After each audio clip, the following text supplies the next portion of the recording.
Il se pourrait bien que nous soyons tombés sur la mer de toutes les réserves d'eau. Et elle flotte dans l'espace. Elle se cache sous notre nez depuis au moins 12 milliards d'années. Quant à sa taille, elle est difficile à imaginer. 140 000 milliards de fois plus grande que tous les océans de notre planète réunis. Ce monde aquatique cosmique est en orbite autour d'un grand trou noir appelé quasar, situé à 12 milliards d'années-lumière. Les quasars sont des trous noirs supermassifs qui émettent des quantités colossales de radiation. On estime que celui-ci est 20 milliards de fois plus lourd que notre Soleil et qu'il est porteur d'une énergie capable d'en illuminer 1000 billions. Dans notre Voie lactée, nous sommes habitués à voir de l'eau sous forme de glace. La réserve d'eau dont nous parlons ici semble se présenter sous forme de vapeur. L'important dans cette découverte, c'est qu'il pourrait y avoir de l'eau partout dans l'univers. Il suffit de savoir où chercher. Vous serez peut-être surpris d'apprendre que toutes les étoiles ne sont pas chaudes au toucher. Nous croyions jusqu'à présent que toutes les étoiles étaient becs comme notre Soleil, des boules de feu prêtes à faire fondre tout ce qui se trouve sur leur passage. Mais il en existe de plus froides, les naines brunes. Leur particularité réside dans le fait qu'elles sont trop petites pour réaliser la fusion nucléaire qui permet aux étoiles, comme notre Soleil, de briller. Elles ne dégagent pas beaucoup de lumière ni de chaleur, ce qui les rend difficiles à voir. On répartit ces naines brunes en différentes catégories. Les étoiles de type Iga, les plus froides, ont une température de surface inférieure à celle d'une tasse de thé. Si vous pouviez en toucher une, vous ne ressentiriez qu'une douce chaleur. Il y a environ 4 milliards d'années, Uranus a apparemment échangé sa place avec Neptune.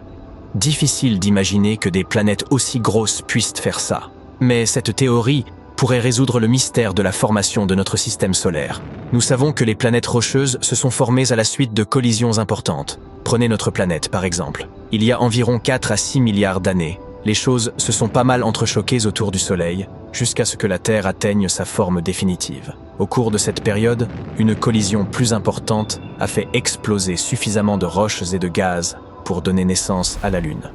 Mais en ce qui concerne nos voisins du système solaire, Jupiter, Uranus et Neptune, les scientifiques n'ont toujours pas de réponse. Selon les modèles standards, il faudrait une éternité pour qu'ils se forment. Cela dépasserait l'âge du système solaire lui-même. Si cette nouvelle théorie est correcte, alors Uranus et Neptune seraient nés d'un nuage de gaz dense compacté autour du Soleil. Le problème, c'est que pour que cette théorie tienne debout, il faut que ces planètes aient échangé leur place à un moment donné de l'histoire. Neptune se trouve à environ 4,5 milliards de kilomètres, soit la distance la plus grande qu'une planète puisse atteindre dans notre système solaire. Uranus est un peu plus proche, à 3 milliards de kilomètres. Cette nouvelle idée suggère qu'après leur formation, bien plus près du Soleil qu'elles ne le sont aujourd'hui, leurs positions ont été modifiées.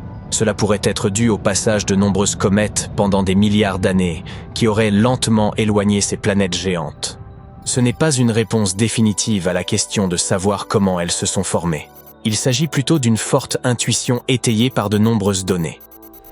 En parlant de choses étranges trouvées dans notre univers, que dire de cette cuillère flottante que le rover Curiosity de la NASA a photographiée sur Mars? Alors que l'engin se promenait sur la planète rouge, il est tombé sur cet étrange rocher en forme de cuillère au cours de l'été 2015. Le rocher possède une poignée et projette même une ombre sur le sol. Il ne s'agit pas d'un ustensile abandonné lors d'un pique-nique martien, mais de ce que les scientifiques de la NASA appellent un ventifact, un rocher qui a été sculpté par le vent. Ce n'est pas la première fois que la surface martienne nous ravit avec d'étranges sculptures éoliennes. Il y a eu le visage sur Mars, un rat et même des beignets à la confiture. Il est possible que des diamants pleuvent sur plus de 1900 exoplanètes. Les scientifiques ont découvert qu'il n'est pas nécessaire d'avoir des températures particulièrement élevées pour que le carbone se transforme en diamant, comme on le croyait auparavant.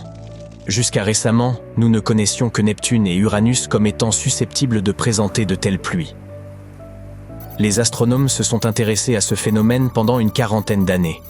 Mais ces planètes étaient difficiles à étudier. Seule la sonde Voyager 2 a pu passer jeter un coup d'œil. Des progrès considérables ont toutefois été réalisés grâce à des simulations en laboratoire. Neptune et Uranus sont des géantes de glace, parce que leurs couches externes sont remplies d'hydrogène, d'hélium, d'eau et d'ammoniac. ce que les scientifiques appellent de la glace. Leur magnifique teinte bleue est due au méthane présent dans leur atmosphère. Mais les pluies de diamants se produisent plus bas, dans les profondeurs. Si nous pouvions les visiter, nous verrions que sous l'épaisse atmosphère, il y a des couches de glace très denses. Toute cette pression entraîne des réactions chimiques qui peuvent générer des diamants de la taille d'une petite ville. Nous ne pouvons pas plonger dans Neptune ou Uranus avec une sonde à la recherche de diamants.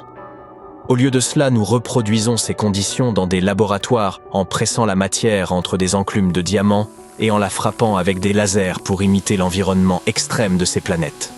Grâce à cela, les scientifiques ont réussi à créer des diamants artificiels. Comprendre comment ces roches se forment là-bas pourrait également expliquer pourquoi Neptune est plus chaude qu'elle ne devrait l'être et pourquoi elle connaît des tempêtes aussi intenses. Ces diamants pourraient aussi nous permettre de percer le mystère des étranges champs magnétiques d'Uranus et de Neptune. Si nous faisons une comparaison avec ce qui se passe sur notre planète, on trouve des résultats très différents. Il se trame donc peut-être des choses bizarres au niveau du magnétisme de ces planètes. La NASA prévoit d'envoyer une nouvelle sonde vers Neptune ou Uranus au cours de la prochaine décennie. Comme les planètes s'aligneront parfaitement en 2030, le moment sera idéal pour explorer de près ces mondes étincelants. La planète Kepler 78b est une autre découverte cosmique étrange. Ce monde chaud, en fusion, fait le tour de son étoile en un temps record, une fois toutes les 8h30. Elle ne s'en trouve éloignée que de 1,6 million de kilomètres. Si nous pouvions poser le pied sur sa surface, nous remarquerions que son Soleil est 80 fois plus grand que l'astre que nous voyons chaque jour dans notre ciel. Si nous appliquons ce que nous savons jusqu'à présent sur la formation des planètes, ce petit gars ne devrait même pas être là. Les spécialistes n'ont toujours pas la moindre idée de la façon dont il est apparu ou s'est retrouvé là où il est. Ce que nous savons, c'est qu'il va bientôt disparaître, en quelque sorte. Comme elle est extrêmement proche de son Soleil, cette planète brûlante entrera en collision avec lui dans quelques milliards d'années. C'est relativement bref sur le plan cosmique. Ce qui est similaire entre notre planète et Kepler 78b, c'est la densité. Certes, elle est environ 20% plus grande que la Terre et pèse presque le double, mais elle possède le même intérieur solide. Il est impossible qu'elle se soit formée plus près de son étoile et qu'elle se soit simplement éloignée avec le temps. Elle ne peut pas non plus être née beaucoup plus loin et avoir migré vers l'intérieur. Tout mouvement vers l'intérieur aurait été impossible à arrêter, et elle serait entrée en collision avec l'étoile. Cette découverte n'est peut-être pas particulièrement révolutionnaire, mais il y a de fortes chances que vous n'y ayez jamais pensé. Il y a peut-être de la poussière d'espace dans vos cheveux en ce moment même. Chaque jour, des tas de matériaux provenant de l'espace viennent s'écraser sur Terre. Parfois, ces objets sont visibles, comme lorsqu'un météore se transforme en météorite en s'écrasant sur le sol. Mais la plupart du temps, c'est plus discret. Ces matériaux dérivent à travers l'atmosphère et atterrissent sous la forme de ce que nous appelons de la poussière d'espace. Ce n'est peut-être pas grand-chose, mais cela représente environ 14 tonnes par jour. Cette poussière contient de minuscules fragments de roches et de métal détachés des astéroïdes et des comètes lors de collisions importantes.